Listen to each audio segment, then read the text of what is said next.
So a tie ball game here as the kick's away. That'll be taken in the end zone.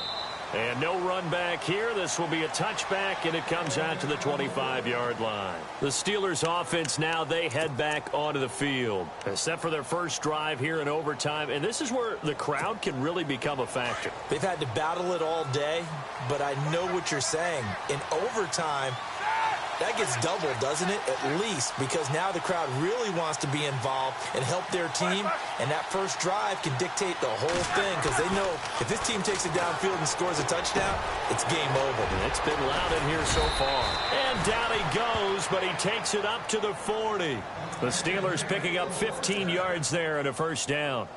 Charles, you get into these overtime situations, that's not a bad guy to dial into. Well, when you have to have plays, especially in a spot as you just described, we're in OT, you've got to go to the guys you can trust and you know are going to make the plays. Well, they say, it's not the X's and the O's, it's the Jimmies and the Joes.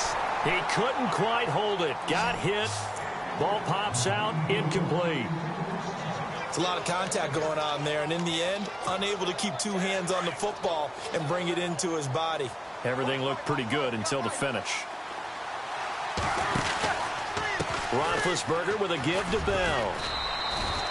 They get 6 here after the incompletion, and it'll leave them with a 3rd and 4. And there's a run to be happy with. Good, solid yardage. You'll take that anytime you hand the ball to a back. It's 3rd and 4. Big play here, trying to keep this opening drive of overtime alive. Now it's Roethlisberger. James has it. And he'll get this one down near the 20-yard line. A gain of 32 that time.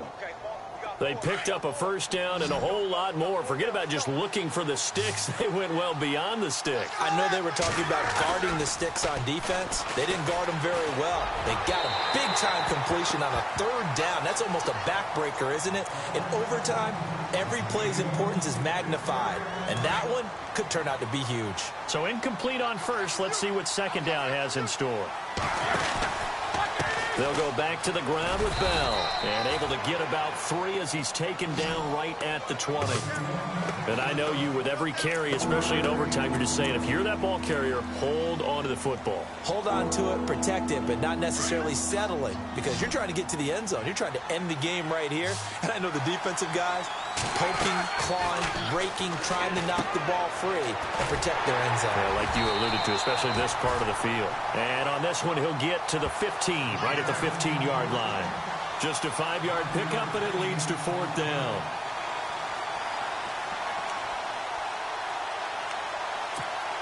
So here we go. On now is the kicker, Chris Boswell.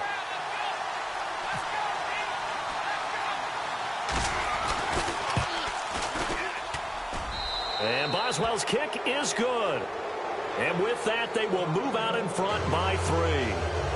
All right, so they're able to put 3 on the board here on the opening drive of OT, and now it'll be up to their defense to try and see this one out. So remember now, a field goal on this next drive would get us to sudden death. Any kind of turnover or turnover on downs would end the game, as would any touchdown. So this one's still very much up in the air. So out come the Raiders. The field goal would push it to sudden death. We just saw the field goal on the other end, but I don't think they are thinking field goal. At least not to start this drive. They're not thinking field goal. Not at all, because your point is well taken. Yeah, kick the field goal, you push it to sudden death, but you're also kicking off and giving the other team the ball with a chance to kick a field goal and beat you.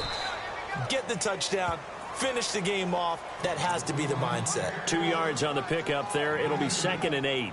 So a little chunk there on first as they try to chip away down 3 in overtime. I like your description. Chip away, down 3. You don't have to get it all in one big play, although obviously that would be nice. But there's no need to have that type of risk associated with it. Run your offense, get first downs, get yourself in a position where you know you're going to at least get 3 and keep this game going. If you get 6, so much the better. And incomplete there. A nice hit. Jars the ball free and brings up 3rd down. So he can't hang on, and as I watch that unfold, I remembered an expression that I've heard, maybe from you, I don't know, but you're going to get hit anyways, might as well hold on to the ball. Right, you know a coach said that, right? Yeah. Not an actual player. Not a chance at all. Way easier said than done.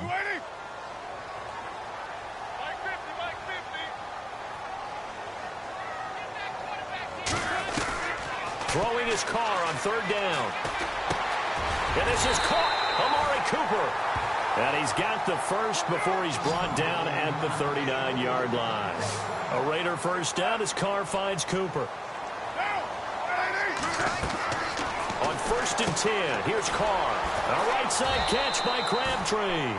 And this play will be blown up. He'll lose yardage back at the 38. He'll wind up losing a yard on the play, and that'll bring up a 2nd and 11.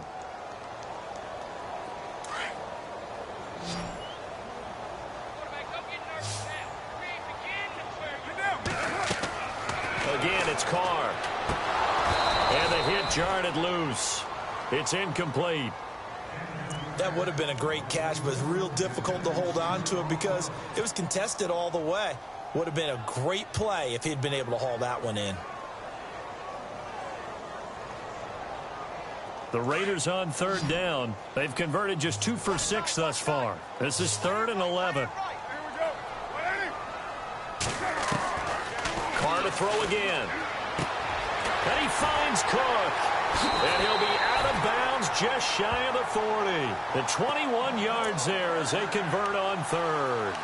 They wanted to avoid the dreaded 4th down and having to get a conversion or it being the final play. They picked it up, though, on 3rd. I love how you described that because we've been in those situations and seen it. If you get to 4th down, especially in overtime, things get a little shakier, don't they? The hands get shaky, right? The throw, if you're going to throw the ball, being able to run it, all of that coming down to one big play. Very nice of them and nice for them to pick it up on 3rd. Now a play fake here on 1st down. Rolling to his right. And it pops free. The collision there jarred the ball loose and brings up 2nd down. That's very well timed there defensively because it's not a bad throw, but the collision came at the exact time he was reaching to bring in the football. Really, really well done. Decent offense, just better defense. I think you're right.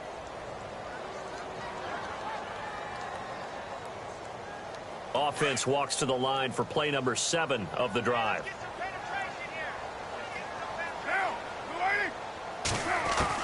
Carr will try it again on 2nd down.